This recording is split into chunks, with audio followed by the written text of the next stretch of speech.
Sallallahu Alaihi Wasallam termasuk hal-hal yang melekat pada diri beliau, dan ini bagian dari ma'rifatul Rasul, bagian dari mengenal Rasulullah Sallallahu Alaihi Wasallam.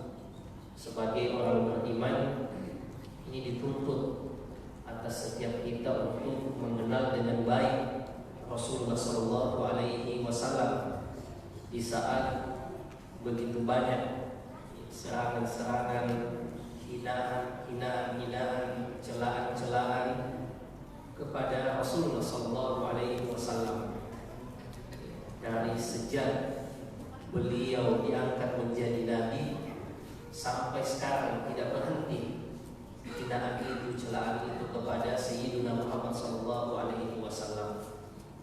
Belum selesai kasus penghinaan yang di India, seorang politisi menghina Rasulullah Sallallahu Alaihi Wasallam secara terbuka. Ternyata penghinaan yang sama juga datang di negara kita ini. Satu toko minuman keras membuat promosi, siapa yang bernama Muhammad maka diberikan gratis, dikasih gratis minum minuman keras. Ini tentu saja penghinaan jamaah sekalian. Sebagaimana kata orang Arab, man jahila syai'an ada. Siapa yang jahil tidak mengetahui sesuatu, maka cenderung ia akan memusuhi sesuatu tersebut. Cenderung ia akan membenci sesuatu tersebut. Dan ini juga merupakan bentuk pembelaan kita kepada Rasulullah Sallallahu Alaihi Wasallam. Selain kita menyuarakan tentang kehormatan Rasulullah Sallallahu Alaihi Wasallam, juga dengan mempelajari tentang Rasulullah Sallallahu Alaihi Wasallam. Jangan sampai kita ingin membela Rasulullah Sallallahu Alaihi Wasallam, padahal kita pun sebenarnya tidak tahu bagaimana Rasulullah Sallallahu Alaihi Wasallam. Kita ingin membela Rasulullah Sallallahu Alaihi Wasallam, tetapi kita tidak mengamalkan akhlak dan pekerti Rasulullah Sallallahu Alaihi Wasallam dalam keseharian kita. Dan ini satu di antara 3 hal pokok yang kelak akan ditanyakan pertama kali di alam barzakh, di kuburan. Pertanyaan pertama adalah ma'rifatullah, man rabbuka. Kemudian yang kedua apa? Ma'rifatud din, ma dinuka, apa agamamu. Dan yang terakhir, yang ketiga adalah ma'rifatul Rasul, siapa Nabi. Ketiga hal inilah yang disebut dengan usul at-talatha atau al-usul at-talatha, 3 hal yang pokok di dalam agama kita, yang merupakan ujian untuk kita semua nanti jamaah sekalian. Setiap kita akan mendapatkan pertanyaan ini. Dengan mempelajari kehidupan Rasulullah Sallallahu Alaihi Wasallam, mudah-mudahan ini bagian dari persiapan kita nanti untuk menjawab bahwa kita betul-betul adalah umat Rasulullah Sallallahu Alaihi Wasallam. Kita betul-betul adalah orang yang mencintai Rasulullah Sallallahu Alaihi Wasallam, bukan cuma mengaku saja, bukan cuma mengklaim, tetapi cinta kita kepada Rasulullah Sallallahu Alaihi Wasallam diikuti dengan ilmu, pengetahuan tentang beliau, tentang ma'rifatul Rasul, juga tentang sunnah-sunnah Rasulullah Sallallahu Alaihi Wasallam. Jamaah sekalian, a'azzakumullah, kita masih di bab pertama dari kitab ini, yaitu bab majaa fi khalqi Rasulillah Sallallahu Alaihi Wasallam. Bab seputar riwayat-riwayat yang menceritakan tentang fisik Rasulullah Sallallahu Alaihi Wasallam. Kita masuk ke hadis yang ke-9. Haddatsana Abu Musa Muhammad bin Muthanna, haddatsana Muhammad bin Ja'far, qala haddatsana Syu'bah an Simak bin Harbin, qala sami'tu Jabir bin Samurah yaqul, dari tabi'in yang bernama Simak bin Harb, yang pernah mendengar sahabat Rasulullah Sallallahu Alaihi Wasallam yang bernama Jabir bin Samurah mengatakan, kana Rasulullah Sallallahu Alaihi Wasallam doli al-fami askalal aini manhusal aqibi. Hadis yang bersama kita ini jamaah sekalian adalah hadis dari sahabat Rasulullah sallallahu alaihi wasallam Jabir bin Samurah, dan ini menunjukkan bagaimana sahabat-sahabat Rasulullah sallallahu alaihi wasallam semangat dan perhatiannya dalam menukilkan tentang sifat-sifat fisik Rasulullah sallallahu alaihi wasallam, dan ini tentu saja ilmu yang penting jamaah sekalian. Kalau ini merupakan sesuatu yang tidak penting, tidak berguna, maka tidak mungkin sahabat-sahabat Rasulullah sallallahu alaihi wasallam menukilkan hal ini. Makanya Imam Malik berkata, "Laukana sahabat." Sekiranya ilmu filsafat itu atau ilmu kalam itu merupakan ilmu, maka yang pertama kali berbicara tentang itu adalah para sahabat, kata Imam Malik. Tetapi para sahabat ya tidak pernah membangun agamanya dari atau tidak.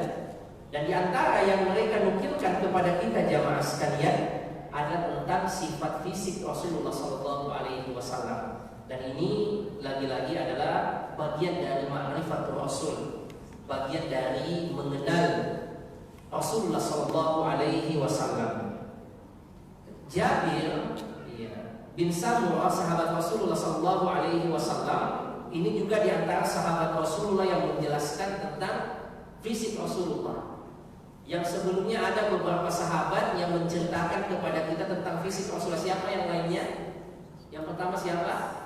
Anas bin Malik. Yang kedua Barra bin Azib. Yang ketiga Ali bin Abi Thalib. Yang keempat kemarin ada anak tiri Rasulullah sallallahu alaihi wasallam, Hindun. Dan yang sekarang adalah Jabir bin Samurah. Kata Jabir, Rasulullah sallallahu alaihi wasallam doli al-fami. Mulut Rasulullah sallallahu alaihi wasallam itu tidak kecil, tidak sempit.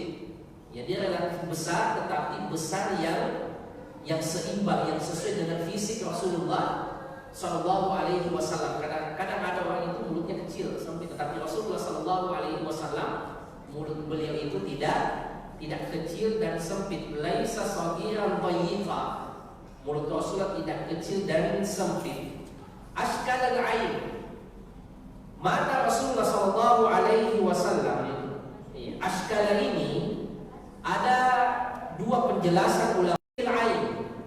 Ujung tanya kepada simak ini, murid dari Jabir yang menukil hadis tadi. Dia mengatakan apa maksud dari ashkalul ain itu. Dan di ulama kita yang lain, yaitu Al-Qadi Al-Iyad, beliau menyebutkan bahwa ashkalul ain ini annaha humratun tukhalitu bayadul ain. Kalau kemarin bagian hitam alaihi wasallam, bagian mata Rasulullah yang hitam. Kalau bagian putih, inilah yang disebut dengan ashkalul ain. Bagian putih yang sedikit bercampur dengan warna agak kemerah-merahan. Ya, begitulah bagian putih warna mata Rasulullah sallallahu alaihi wasallam. Jadi tidak putih bersih. Dia agak ada sedikit warna kemerah-merahan, tetapi bukan warna merah seperti orang penyakitan, orang sakit mata. Tidak seperti itu juga, tapi putihnya itu bukan yang ada orang putih sekali itu, bagian putih matanya tidak. Kalau Rasulullah dia agak kemerah-merahan sedikit. Tetapi ulama kita mengatakan bukan merah seperti orang sakit mata atau seperti orang begadang atau sudah balok. Tidak seperti itu. Tetapi merah matanya Rasulullah sallallahu alaihi wasallam merah yang ada putih yang sedikit bercampur dengan sedikit kemerah-merahan. Dan itulah yang kemudian menjadi semakin indah pada mata Rasulullah sallallahu alaihi wasallam. Kemudian selanjutnya kata Jabir, mahnusa al-aqibi. Tumit al-aqib ini artinya tumit, ujung kaki bagian belakang itu manhus. Manhus itu artinya qalilul lahmil aqib. Tumit Rasulullah sallallahu alaihi wasallam tidak tebal. Tidak tidak terlalu tebal, artinya tidak terlalu seperti kita biasa kan kalau tumit itu menebal karena keras sekali, karena mungkin kerja keras, biasa jalan dan seterusnya. Apalagi mungkin ikhwah yang pernah ke sawah biasa berkebun itu biasa ngefek. Rasulullah SAW itu tumitnya tidak tebal. Sebagaimana juga tangannya besar, tetapi sangat halus. Padahal Rasulullah SAW pekerja keras. Bukan hanya orang yang memerintah saja, menunjuk kiri kanan, tetapi Allah tetap mengaruniakan kepada Rasulullah SAW penjagaan kepada fisik beliau. Sampai-sampai Anas bin Malik mengatakan, saya tidak pernah menyentuh sesuatu yang lebih lembut dari tangan Rasulullah SAW. Ini bentuk penjagaan Allah kepada fisik Rasulullah. Beda dengan kita, yang mungkin waktu masih muda lembut tangan kita, tetapi setelah sudah pegang cangkul, ya, setelah sering pegang gas motor, akhirnya menjadi menebal. Dan ini manusiawi. Dan ini diantara hal yang tidak perlu kemudian kita paksakan karena kita ingin seperti Rasulullah, maka diusahakan untuk mulus lagi tangannya. Tidak perlu sampai seperti itu. Kemudian hadis yang ke-10 jamaah sekalian. Hadatsana Hannad bin As-Sari qala hadatsana Abu Tharr ibn Qasim an Ash'ad yakni ibnu Sawwar an Abi Ishaq an Jabir bin Samurah. Jadi hadis ini masih dari Jabir bin Samurah. Qala ra'aitu Rasulullah sallallahu alaihi wasallam fi lailati idhiyan. Saya memperhatikan melihat Rasulullah sallallahu alaihi wasallam di malam yang idhiyan, di malam yang terang sekali. Ini artinya di malam purnama, ya, di malam ke-15 ya, dalam penanggalan Hijriah. Ya, karena di zaman mereka itu belum ada listrik. Jadi kalau malam purnama itu betul-betul terang. Dan sahabat menunjukkan betapa semangatnya mereka mempelajari segala sesuatu yang ada pada diri Rasulullah SAW. Ya, kalau siang ya memang terang, tetapi bagaimana kalau malam hari pun mereka mengambil ilmu, memperhatikan Rasulullah SAW. Ini semangatnya sahabat-sahabat dalam mempelajari dan menamati ilmu-ilmu dari Rasulullah SAW.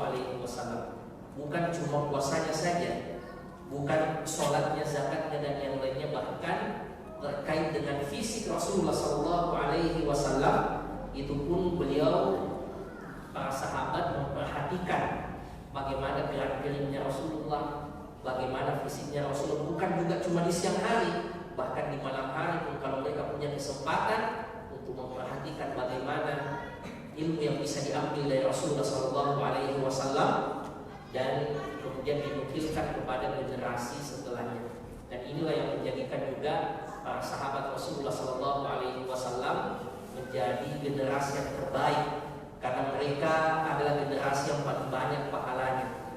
Mereka generasi yang paling banyak amal jariahnya. Bisa dibayangkan ilmu yang ditularkan dari generasi ke generasi. Maka setiap sahabat yang menceritakan ilmu itu juga mendapatkan pahalanya jamaah sekalian. Dan ini di antara fadilah orang yang bergelut dengan dunia ilmu dan berdakwah. Apa yang dilakukan oleh orang lain kita juga dapat pahalanya, meskipun mungkin kita tidak capek-capek melakukan apa yang mereka lakukan, tetapi karena ilmu yang salah satu transmitternya itu adalah kita, maka kita pun dapat pahalanya. Bisa dibayangkan bagaimana pahalanya sahabat ini sudah generasi keberapa dari sahabat Rasulullah SAW, sudah abad ke-15, dan setiap mereka mendapatkan kiriman pahala bagi orang-orang yang mengamalkan ilmu para sahabat ini. Kata Jabir bin Samurah, saya melihat Rasulullah SAW di malam yang sangat terang, yaitu malam purnama. Wa alaihi hullatul hamra. Dan pada malam itu Rasulullah SAW memakai pakaian berwarna merah. Kita sudah jelaskan ada hadis dari Imam Bukhari yang dari Bara bin Azib juga yang menyebutkan nahada Rasulullah SAW an mayahir al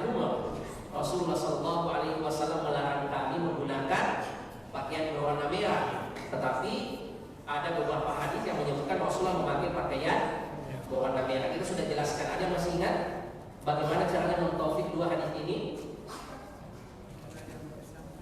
Ya, gimana? Merahnya tidak.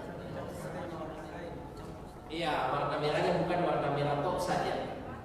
Ini yang boleh untuk dipakai dan ini yang dipakai oleh Rasulullah SAW, sebagaimana kata Imam Ibnu Qayyim al-Jauziyah bahwa mentaufik hadis ini adalah bahwa yang dipakai oleh Rasulullah SAW hullatun hamra itu adalah pakaian berwarna merah tetapi tidak murni merah.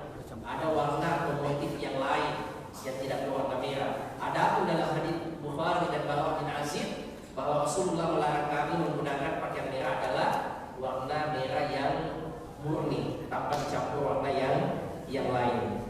Faja'altu anzuru ilaihi wa ilal qamar. Setelah saya melihat Rasulullah SAW, maka saya melihat ke bulan. Jadi Jabir bin Samurah ini membandingkan Rasulullah dengan bulan. Dan ini kata ulama kita bolehnya membandingkan sesuatu, meskipun sesuatu yang berbeda. Rasulullah SAW itu kan seharusnya dibandingkan dengan manusia, dengan sesama manusia, tetapi Jabir bin Samurah membandingkan Rasulullah dengan bulan. Nah, ini boleh membandingkan, tapi yang tidak boleh dibandingkan itu jangan bandingkan istri kita dengan istri orang lain. Itu bikin penyakit, itu bikin masalah. Pun dalam perkara dunia, kalau membandingkan sesuatu, kata Rasulullah SAW apa?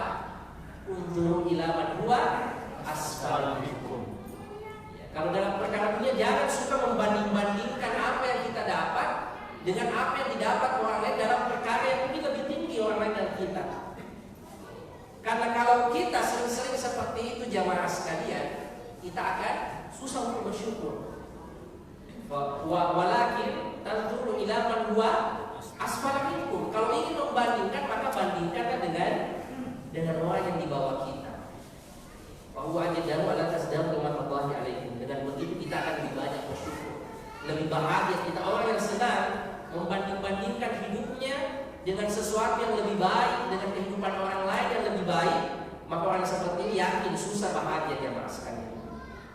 Karena selalu saja hidup itu unik memang, selalu saja ada orang yang lebih tinggi dari kita. Tetapi kalau kita ingin bersyukur, selalu saja ada orang yang lebih susah dari kita, bagaimanapun susahnya kita. Siapa yang paling susah di antara kita? Coba lihat, ada saja pasti yang lebih susah dari kita. Yang kalau kita perhatikan, kita akan banyak-banyak bersyukur. Tetapi bagaimanapun banyaknya yang kita dapat dari kehidupan dunia ini, berapapun banyaknya karunia Allah Subhanahu wa Ta'ala yang kita dapatkan, selalu juga ada yang lebih di atas kita. Nah, kalau kita habiskan perhatian kita, umur kita untuk membanding-bandingkan yang selalu di atas kita, ini membuat hidup kita tidak akan tenang, tidak akan bisa bersyukur, tidak akan bisa lapar, tidak bisa qanaah menerima apa yang Allah berikan kepada kita. Kemudian kata Jabir bin Samurah, fala huwa indi ahsan minal qamar. Ternyata Rasulullah SAW menurutku lebih indah dari bulan purnama. Ini menunjukkan betapa gagahnya, betapa indahnya Rasulullah SAW. Betapa indah fisik beliau, betapa indah muka Rasulullah SAW. Kemudian jamaah sekalian, hadis yang ke-11. Haddatsana Sufyan bin Waqi' qala haddatsana Humayd bin Abdurrahman Ar-Ru'asi an Zuhair an Abi Ishaq qala sa'ala rajulun Al-Bara bin Azib.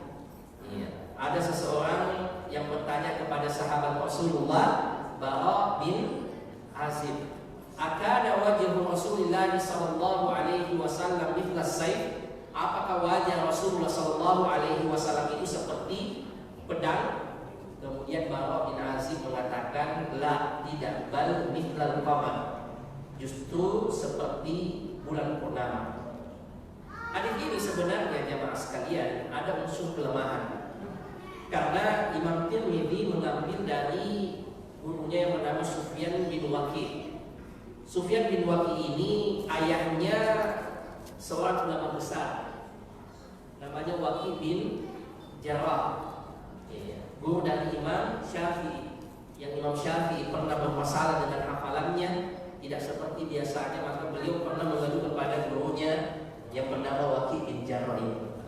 Syakautu ila Waqi su'ahifi fa arsyadani ila tarkil ma'asi fa akhbarani bi anna ilma nur wa nurullah la yudalil 'asi. Saya pernah mengeluhkan kepada Imam Waqi tentang buruknya hafalanku, kata Imam Syafi'i. Fa arsyadani ila tarkil ma'asi, makanya menganjurkan untuk meninggalkan maksiat. Fa akhbarani bi anna ilma nurun, dan dia mengabarkan kepada aku bahwa ilmu itu adalah cahaya, dan cahaya Allah tidak akan diberikan kepada orang yang bermaksiat. Nah, ini diantara orang yang ingin belajar, orang yang memperkuat hafalan, ia menjaga dirinya dari maksiat, sebagaimana petunjuk guru dan Imam Syafi'i Waqi bin Jarrah. Dia adalah ulama besar, ulama yang fiqh. Tetapi anaknya bernama Sufyan ini tidak seperti bapaknya. Orangnya dhaif, orangnya lemah. Kan kadang seperti itu, ada bapaknya mungkin yang lemah tapi anaknya yang kuat, ada anaknya yang kuat, bapaknya yang kuat, anaknya lemah, dan kadang juga ada yang lemah dua-duanya atau kuat dua-duanya. Tapi untuk Sufyan bin Waqi ini orangnya dhaif. Tetapi hadis ini juga diriwayatkan oleh Imam Bukhari dari jalur yang lain, sehingga ia terangkat statusnya dari dhaif menjadi hasan di ghairihi, menjadi hadis yang hasan. Karena klasifikasi hadis itu kan ada yang sahih, di bawah sahih ada namanya hasan. Kemudian ada hasan di ghairihi, yang hasannya sebenarnya hadisnya lemah, tetapi karena banyak syawahid, banyak mutaba'ah, banyak riwayat-riwayat yang isinya serupa dan yang banyak itu sahih, maka yang dhaif ini menjadi terangkat menjadi hasan. Di bawah hasan inilah hadis dhaif, di bawah dhaif maudhu, hadis palsu. Jadi hadis ini statusnya menjadi hasan karena terangkat oleh riwayat yang lain. Seorang tabi'in bertanya kepada Bara bin Azib, apakah wajah Rasulullah seperti pedang? Bara bin Azib langsung menjawab tidak, akan tetapi seperti bulan. Kira-kira apa yang dibandingkan jamaah sekalian antara pedang dan bulan terkait dengan wajah Rasulullah Sallallahu Alaihi Wasallam? Kata ulama kita ada dua hal. Yang pertama dari sisi cahaya. Pedang itu kan juga ada kilatannya ya, ada cahayanya, tetapi tidak lama, hanya muncul sebentar lalu pergi. Maka kata Bara bin Azib, kalau makna ini yang kita gunakan, bahwa mukanya Rasulullah, wajahnya Rasulullah itu tidak seperti pedang, tetapi seperti bulan yang dilihat. Bukan cuma seperti yang indah dilihat, tapi setelah lama dilihat kita menjadi bosan. Itu seperti kilatan pedang, cuma sebentar saja enak dilihat, tetapi setelah dilihat baik-baik. Maka kata Bara bin Azib, itu tidak seperti itu, akan tetapi seperti bulan yang cahayanya konsisten. Semakin kita melihat, semakin kemudian kita menikmati dan tidak bosan-bosannya orang melihat mukanya Rasulullah Sallallahu Alaihi Wasallam. Ini penjelasan yang pertama dari ulama kita. Yang kedua jamaah sekalian adalah dari sisi bentuknya. Maksudnya dari tabi'in, apakah muka Rasulullah Sallallahu Alaihi Wasallam itu seperti pedang, agak lonjong sekali, sebagaimana pedang. Dan ini yang dinegasikan oleh Bara bin Azib. Bara bin Azib mengatakan tidak. Yang dimaksud oleh Bara bin Azib adalah bentuknya justru oval yang lebih mirip bulan, tetapi jangan dipahami bundar seperti bulan betul. Akan tetapi dia lebih dekat. Model bundar itu agak oval dibanding terlalu ramping dan panjang. Kadang-kadang model kepala seperti itu tidak begitu model kepala Rasulullah Sallallahu Alaihi Wasallam. Kemudian hadis yang ke-12 jamaah sekalian, mudah-mudahan malam ini kita bisa selesaikan bab 1 ini. supaya kita bisa masuk bab 2 untuk pertemuan berikutnya. Hadis yang ke-12 adalah haddatsana Abu Dawud al-Masahifi Sulaiman bin Salam haddatsana An-Nadru bin Shumail an Salih bin Abil Akhdar an Ibnu Syihab an Abi Salamah an Abi Hurairah qala kana Rasulullah sallallahu alaihi wasallam abyadha ka'annama sigha min fiddah. Jadi hadis ini dari hadis Abu Hurairah bahwa Rasulullah sallallahu alaihi wasallam itu abyad, putih, ka'annama sigha min fiddah, seakan-akan beliau terbuat dari perak. Ya, saking indahnya rajila asy'ari, rambut Rasulullah sallallahu alaihi wasallam itu rajil. Rajil itu artinya berombak, tidak lurus juga tidak keriting. Ya, karena Rasulullah abyad, ini sudah kita jelaskan bahwa putihnya Rasulullah sallallahu alaihi wasallam bukan seperti putih tembok atau putih orang yang kena pamuk, tetapi putih yang kemerah-merahan.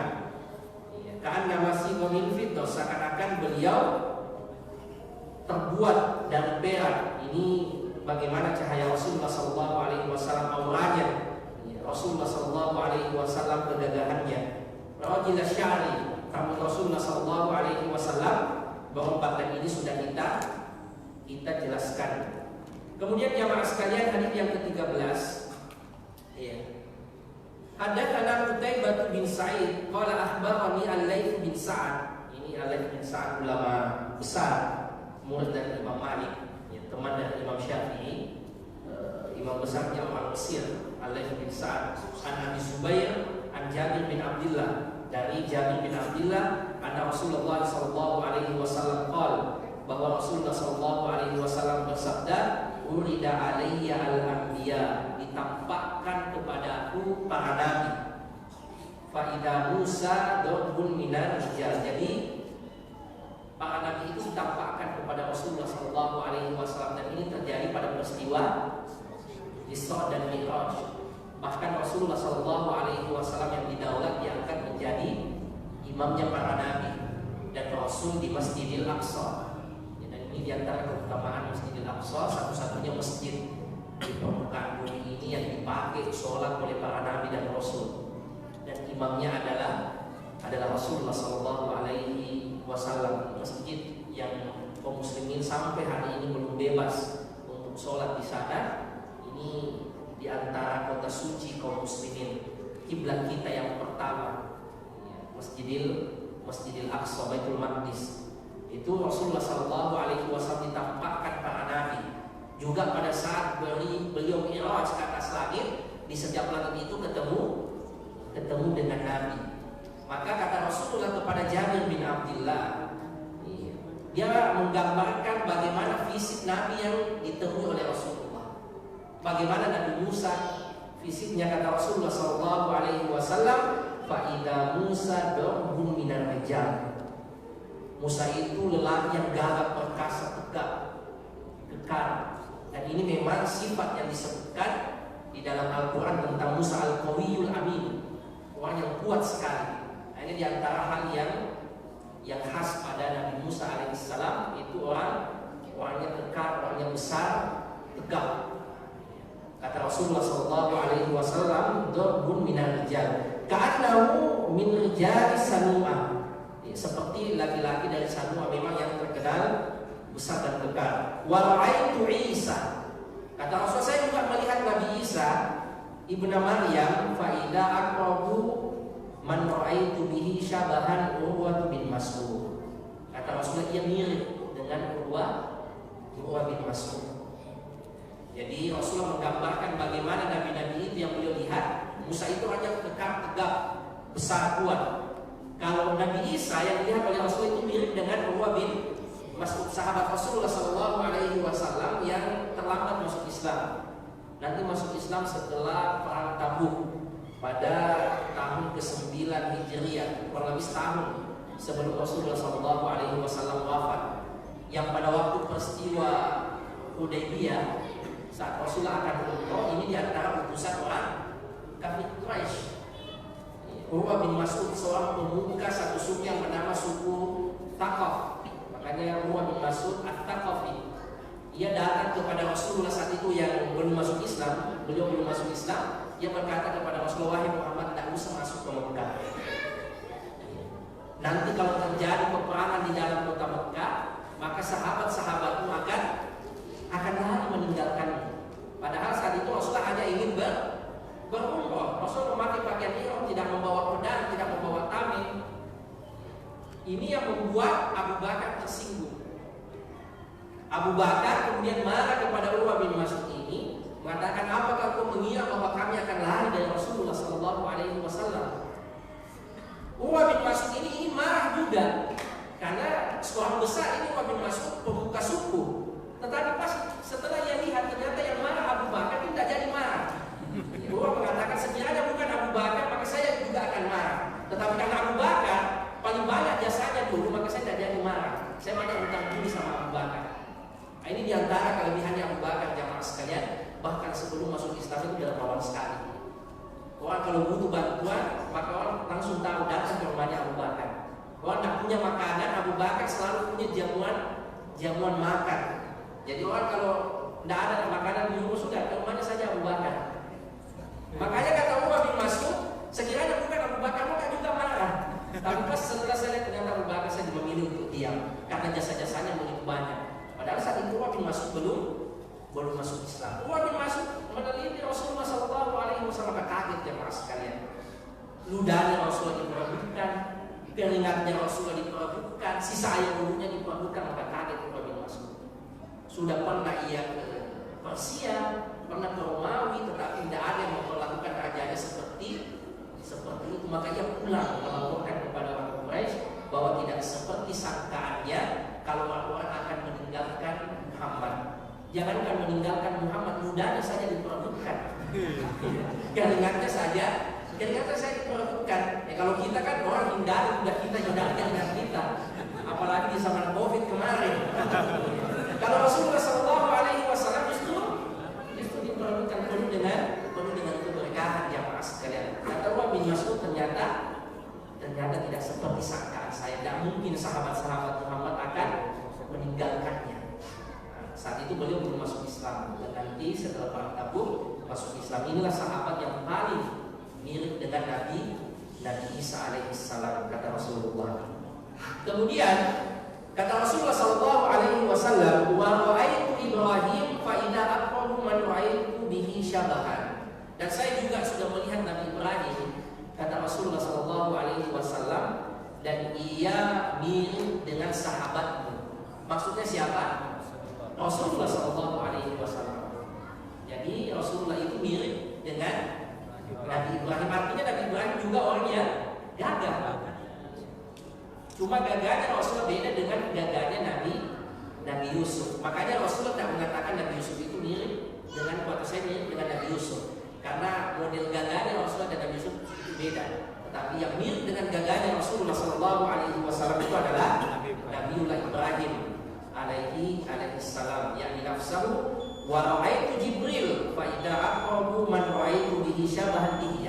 Dan saya juga melihat Jibril, kalau ia menyerupai manusia maka ia mirip dengan Dihya ibnu Khalifah Al-Kalbi, sahabat Rasulullah sallallahu alaihi wasallam yang masuk Islam pada tahun ke-3 Hijriah atau pada tahun ke-5 Hijriah. Ada perbedaan pendapat di kalangan ulama kita apakah beliau ikut perang Uhud atau tidak, tetapi sepakat bahwa Dihya itu sudah ikut perang Khandaq, perang Ahzab.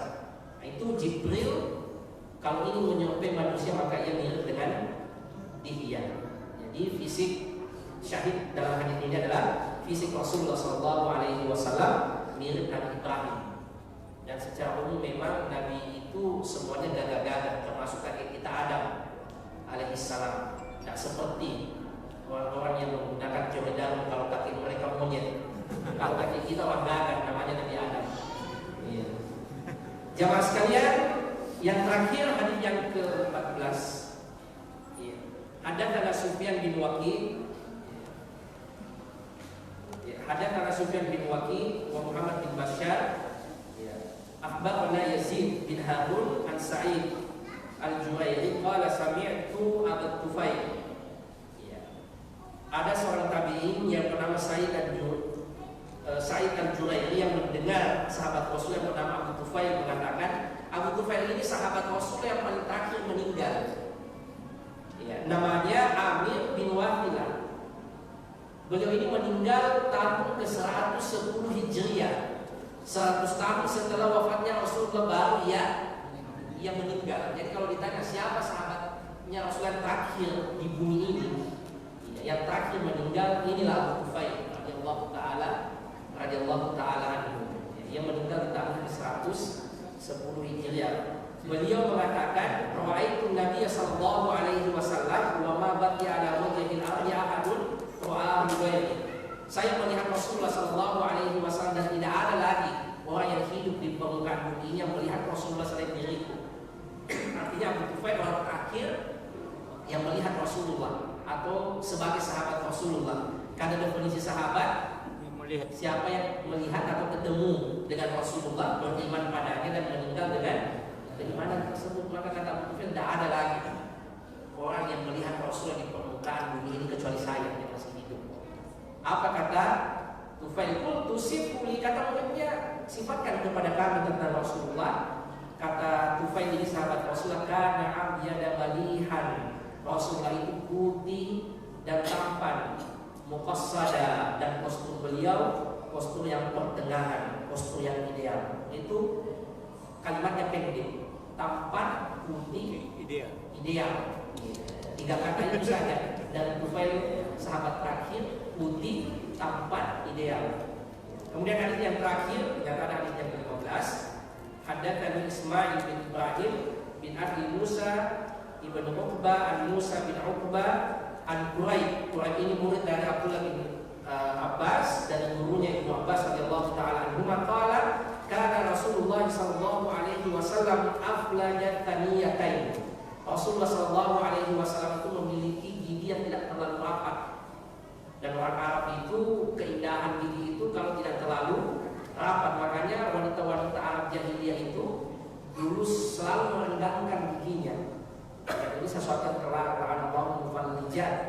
Ya Allah melanggar wanita-wanita yang sengaja merenggangkan giginya. Bukan juga yang terlalu renggang, bukan juga yang terlalu rapat. Idza takallama ru'yakan nur yakhruju min baini tadayahu. Kalau Rasulullah sallallahu alaihi wasallam bicara, seakan-akan ada cahaya yang keluar dari mulut beliau. Ini jamaah sekalian, selesai bab 1 ini, dari ujung rambut sampai ujung kaki Rasulullah sallallahu alaihi wasallam sudah disifatkan oleh sahabat. Bagaimana rambutnya, bagaimana keningnya, bagaimana alisnya, bagaimana bulu matanya, bagaimana matanya, bagaimana hidungnya Rasulullah, bagaimana jenggotnya Rasulullah sallallahu alaihi wasallam, bahkan yang terlindung sekalipun bagaimana bulu dadanya Rasulullah sallallahu alaihi wasallam yang harus itu disifatkan juga oleh sahabat Rasulullah. Di mana di tubuh Rasulullah banyak ditumbuhi bulu, di bagian dada, bagian atas, di bagian pundak, itu disifatkan semua oleh sahabat. Sampai tumitnya sekalipun kakinya itu disifatkan oleh sahabat Rasulullah sallallahu alaihi wasallam. Nah, ini kalau kita balik nanti kalau coba disusun itu, tapi tidak usah digambar. Coba disusun bagaimana kira-kira gambarannya itu Rasulullah sallallahu alaihi wasallam dari ujung rambut sampai ujung kaki. Dan mudah-mudahan kita dipertemukan dengan Rasulullah sebelum nanti disukai Allah Subhanahu wa taala. Ada tanbih, ada peringatan dari Syekh Abdul Razak Al-Badr yang mensyarah kitab ini. Beliau mengatakan penyifatan Nabi sallallahu alaihi wasallam seperti cahaya itu tidak seperti yang dipahami oleh orang bahwa tubuh beliau itu bercahaya seperti senter. Karena ada yang seperti itu, katanya Rasulullah itu tidak memiliki bayangan. Rasulullah itu bercahaya seperti senter, tidak seperti itu. Kalimat cahaya seperti bulan itu hanyalah kalimat hiasan yang menunjukkan betapa indahnya Rasulullah sallallahu alaihi wasallam. Dan ini apa kata Syekh Abdul Razak? Dan ini adalah hadis Aisyah. Suatu malam Aisyah pernah mencari Rasulullah sallallahu alaihi wasallam. Qalat faqatu Rasulullah sallallahu alaihi wasallam lailatan min al-firash. Saya mencari suatu malam Rasulullah sallallahu alaihi wasallam, ternyata tidak ada di tempat tidur. Fatamastuhu fawaqatu yadai ala batni qadamai. Saya kemudian mencari-cari, maksud ternyata tanganku itu kemudian menyentuh kedua kaki Rasulullah Sallallahu Alaihi Wasallam ternyata beliau sementara sholat. Itu rumah Rasulullah itu kan berdempetan langsung dengan masjid. Jadi Sayyidah Aisyah sudah mencari-cari, ternyata ketemu Rasulullah. Nah, ini kalau Rasulullah itu bercahaya, kan perlu dicari. Ya, itu kan akan kelihatan langsung. Ini di antara kata Syekh Abdul Razak Al-Badr. Rasulullah orang yang gagah, Rasulullah makhluk yang terbaik yang pernah Allah ciptakan, tetapi kita tidak berlebihan dalam menikmati beliau. Dan ini juga di antara dalil yang digunakan oleh ulama kita karena ada khilaf pada saat kita sujud apakah merapatkan tumit atau merendahkan. Ulama yang berpendapat merapatkan tumit itu dengan hadis ini. Karena satu kali sentuh ternyata kedua kaki Rasulullah langsung tersentuh. Ternyata Rasulullah Sallallahu Alaihi Wasallam itu lagi sholat di masjid. Setelah itu baru Sallallahu Alaihi Wasallam berdoa, Allahumma a'udzu biridhaka min sakhatik. Ya Allah, saya berlindung dengan ridhomu dari marahmu, wa bi mu'afatik min uqubatik, dengan pemaafanmu dari hukuman yang engkau akan berikan, wa a'udzu bika, dan saya berlindung kepadamu, la uhsi thana'an alaik, saya tidak mampu memujimu dengan sempurna, anta kama atnaita ala nafsi, engkau lah yang mampu memuji sebagaimana yang engkau puji akan dirimu sendiri. Maksudnya bagaimana kita memuji Allah itu tidak akan bisa sempurna, ya, sebagaimana asalnya atau sebagaimana hakikatnya jamaah sekalian yang dimuliakan Allah Subhanahu wa taala. Saya kira ini kita sudah menyelesaikan bab 1 ini. Insyaallah pertemuan berikutnya kita akan membahas tentang majafi khatamin nubuwah, terkait dengan tanda khatam, stempel kenabian yang ada di pundak Rasulullah Sallallahu Alaihi Wasallam yang pernah kita singgung, yang membuat akhirnya Salman Al-Farisi masuk Islam setelah ia teliti semua tanda-tanda kenabian, ternyata semuanya ada pada Rasulullah. Sisa yang terakhir ini yang ingin dia pastikan ternyata ada juga, dan beliau pun bersyahadat di depan Rasulullah Sallallahu Alaihi Wasallam. Wassallallahu ala nabiyina Muhammad